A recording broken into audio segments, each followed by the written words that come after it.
crazy info from the new patch, as it appears that not only does Anduin not plan to return back to the throne, but he seems to be gathering enough strength to finally abdicate as the High King. Now, as Turalyon, the previous ruler, has abandoned his post and Genn is currently leading the alliance. What is the future of the faction? I mean, if Anduin doesn't plan to rule and Genn Greymane is ancient, is the alliance about to get a new council? So far, based on how useful the Horde council is in quel'thalas, we can see how efficient the council is. However, could another character come to lead the alliance? A character like Velen or maybe Jaina? Or is this just a red herring and Anduin will ultimately return? So far, the leadership of the alliance is uncertain. It seems like we're at the dawn of yet another council. So who is going to be the High King of the alliance, and will there even be a High King anymore?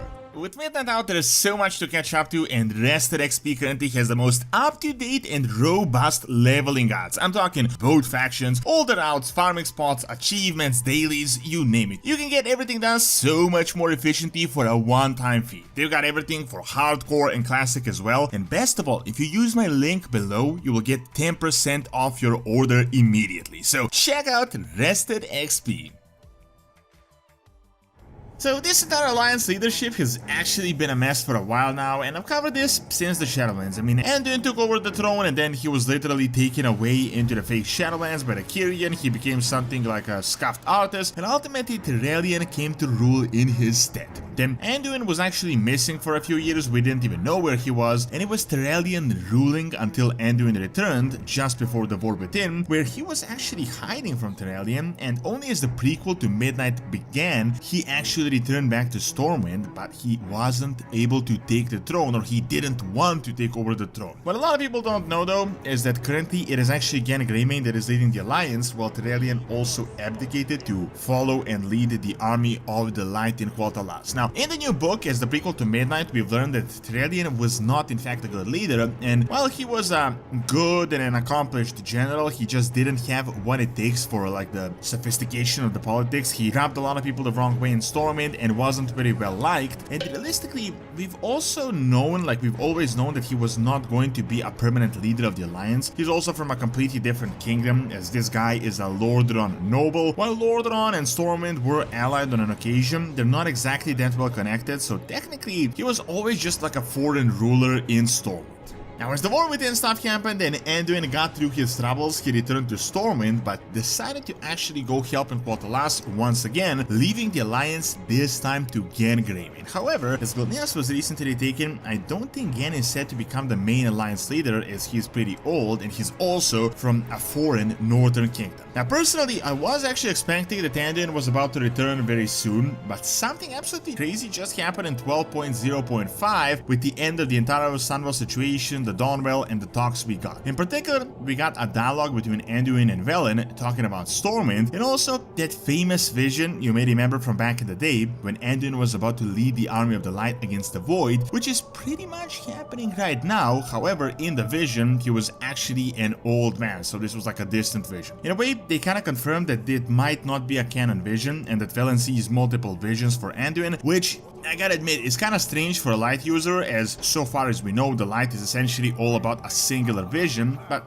I digress. Anduin kinda says that future Velen saw from him may not be true, but Velen says regardless in all the visions that he has, Anduin is not going to remain idle for long, which of course is quite an open-ended statement. Either he's gonna lead like the army of the light, or he may not be a king because he would kinda have to sit in Stormwind, or I don't know, maybe the alliance is going to be at war, so he's gonna have to do a lot of things. However, Anduin has something really interesting to say. He says, the light called upon me, yes, but I'm no great king, no true hero. I still can't even bring myself to abdicate the throne I don't deserve. Now this, I gotta admit, kinda came out of nowhere, and right now, while it is not confirmed that Anduin is going to abdicate, it is strongly leaning towards the possibility that it will happen. Technically, he has been missing from the throne for 5+ years, and realistically, he has been a ruler for a less amount of time than he actually ruled, but until recently, it was kind of framed that this was just a break until he gets himself together. However, I gotta admit, it was suspicious already that he didn't come back to the throne near the War Within finale. Now, on the other hand, this could just be another,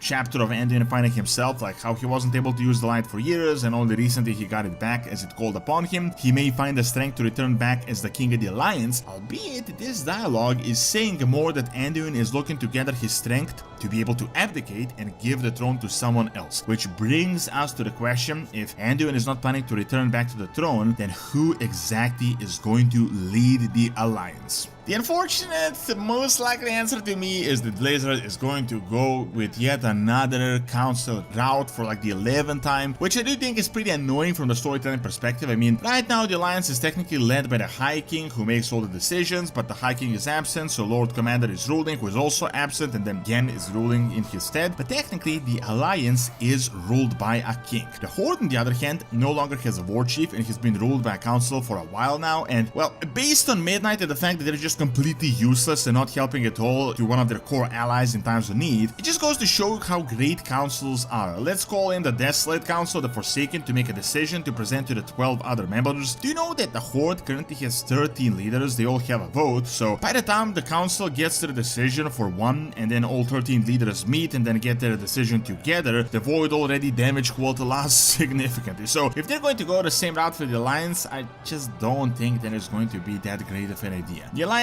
already has one council, the Council of Three Hammers, but if they soon start doing the same thing, I don't think it is going to be a great thing, and frankly, it is also going to be a little bit boring. It might just be my opinion, but I just don't think the council is that exciting in a game like World of Warcraft. Also, singular leaders are not technically bad, it just kind of depends who the leader is. I mean, Troll that created a Horde did a pretty great job, as well as Vol'jin, while some leaders like Garrosh went crazy. I think the better idea, honestly, would be to just kind of vote for the correct leader. One of the problems for the alliance, though, is that I just don't think there is currently a character that has the legitimacy and the aura to become a new High King. I mean, technically Turalyon has gone already and he wasn't that great. Genn Greymane is the leader of Gilneas, also a foreign leader, not from Stormwind, that he's super old. The most prominent member of the alliance leadership is Velen, that is like ancient, but he isn't really a leader of Stormwind. But with everything in the air, who knows if the Stormwind leader will be the leader of the alliance or whether Stormwind is just going to become like the leader of the humans as yet another like human council. But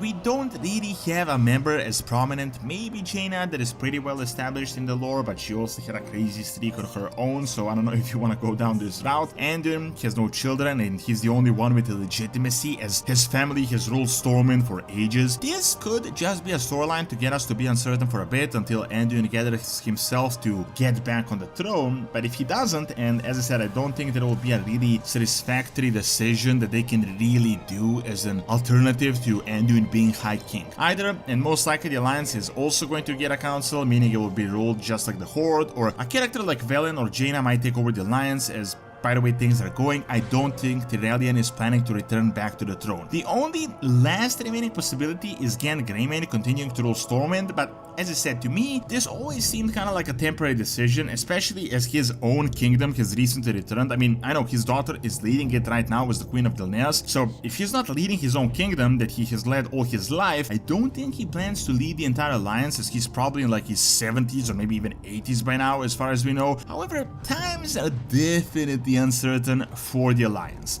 Thanks for watching. Check out how for some reason it was the World Soul that summoned the Light Army by clicking on the screen, and subscribe to my brand new Witcher lore channel that I recently opened by clicking on the screen as well. See you next time.